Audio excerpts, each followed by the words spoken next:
அசோக் நகர் பள்ளியில் நடந்த சர்ச்சைக்குரிய உரை தொடர்பாக அந்த விவகாரத்தில் தலைமை ஆசிரியை தமிழரசி பணியிட மாற்றம் செய்யப்பட்டிருக்கிறார். இது தொடர்பான விவரங்களோடு செய்தியாளர் ஆனந்தன் இணைந்திருக்கிறார். ஆனந்தன், தற்போது பள்ளி தலைமை ஆசிரியர் பணியிட மாற்றம் செய்யப்பட்டிருக்கிறார். வேறு யாரேனும் மீதும் நடவடிக்கை எடுக்கப்பட்டுள்ளதா? அது பற்றிய விவரம் என்ன? வாலா, இந்த விவகாரத்தில் நிகழ்ச்சி ஒருங்கிணைப்பதில் சரியான திட்டமிடல் இல்லை என்று பள்ளி கல்வித்துறை சார்பாக இங்கு ஆய்வு மேற்கொள்ளப்பட்டு இந்த நிகழ்ச்சி ஏற்பாடு செய்தது யார், இது அவருடைய பின்னணி குறித்து என்ன மாதிரியான தகவல் திரட்டப்பட்டது, யார் பேசுவதற்கான அனுமதித்தது, இந்த நிகழ்ச்சியை யார் ஒருங்கிணைத்தது, இப்படி அந்த குழுவானது கேள்விகளை முன்வைத்தது. அவர் பேசக்கூடிய நபருடைய பின்னணி என்ன என்பது குறித்து ஆய்வு செய்யப்பட்டதா? இதெல்லாம் செய்ய தவறிய தலைமை ஆசிரியர் தமிழரசியை தற்போது பணியிடம் மாறுதல் செய்யப்பட்டு திருவள்ளூர் மாவட்டத்திற்கு மாற்றம் செய்யப்பட்டிருக்கிறது. இந்த விவகாரத்தில் ஒரு முக்கியமாக ஒரு இதாக பார்க்கப்படுகிறது. இந்த விவகாரம் தற்போது தலைமை ஆசிரியர் மாற்றப்பட்டிருக்கிறார். அடுத்த கட்டமாக இந்த சம்பவத்தில் மகாவிஷ்ணு அவர் ஆற்றிய உரையை வீடியோவை மையமாக வைத்து அவர் மீதும் துறை ரீதியான நடவடிக்கை எடுப்பதற்கான பணிகள் நடைபெற்று கொண்டிருக்கிறது. தற்போது தலைமை ஆசிரியர் பணியிடம் மாற்றம் செய்யப்பட்டிருக்கார். பல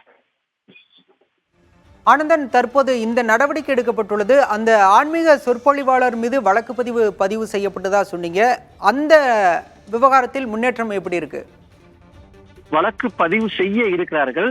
குறிப்பாக இன்னும் அந்த அவர் பேசிய வீடியோ காட்சிகளை மையமாக வைத்து அவர் என்ன உரையாற்றியிருக்கிறார், அந்த கருத்து மாணவர்களுக்கு என்ன மாதிரியான பிற்போக்கு தன்மையை ஏற்படுத்தியிருக்கிறது, இப்படி அந்த வீடியோ காட்சியில் பதிவான அவர் பேசிய உரையை மையமாக வைத்து அவர் மீது நடவடிக்கை எடுப்பதாக உறுதியளித்திருக்கிறார்கள்.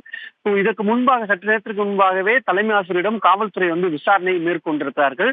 அவருடைய விளக்கத்தையும் அந்த வீடியோ பதிவில் இருக்கக்கூடிய அந்த உரையையும் மையமாக வைத்து காவல்துறை அதிகாரிகள் நடவடிக்கை எடுப்பதற்கான அதிக வாய்ப்பு இருக்கிறது. விசாரணையை தொடங்கி இருக்கிறார்கள்.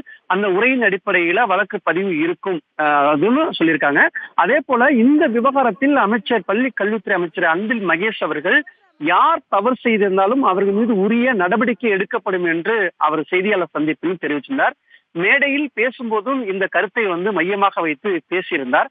எனவே இந்த விவகாரத்தில் பள்ளி கல்வித்துறை அதிகாரிகள் சம்பவ இடத்திற்கு பள்ளிக்கு முழுவதுமாக ஆய்வு செய்து யார் நிகழ்ச்சியை ஒருங்கிணைத்தது தலைமை ஆசிரியருக்கு அதே போல பள்ளி மேலாண்மை குழு ஒன்று இருக்கிறது. அந்த குழுவுடைய பரிந்துரை, இப்படி யாரெல்லாம் இந்த நிகழ்ச்சியை ஒருங்கிணைத்ததற்கான ஏற்பாடுகள் செய்தார்கள் என்ற அடிப்படையிலும் அதே போல அவருடைய பின்னணியை விசாரிக்காமல் பேசுவதற்கு அனுமதித்தார் என்ற அடிப்படையிலும் தற்போது முதல் கட்டமாக தலைமை ஆசிரியர் பணியிடம் மாறுதல் செய்யப்பட்டிருக்கிறது.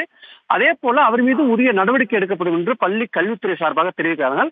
அடுத்தடுத்த நகர்வுகளில் என்ன மாதிரியான நடவடிக்கை மேற்கொள்ள இருக்கிறார்கள் பொறுத்து தான் பார்க்க வேண்டியிருக்கிறது. பாலா, அசோக் நகர் பள்ளியில் தன்னம்பிக்கை பேச்சாளர் சர்ச்சைக்குரிய பேசிய விவகாரத்தில் பள்ளியின் தலைமை ஆசிரியர் பணியிட மாற்றம் செய்யப்பட்டுள்ளார். இது பற்றிய விவரங்களை செய்தியாளர் ஆனந்தன் வழங்கினார். விவரங்களுக்கு நன்றி ஆனந்தன்.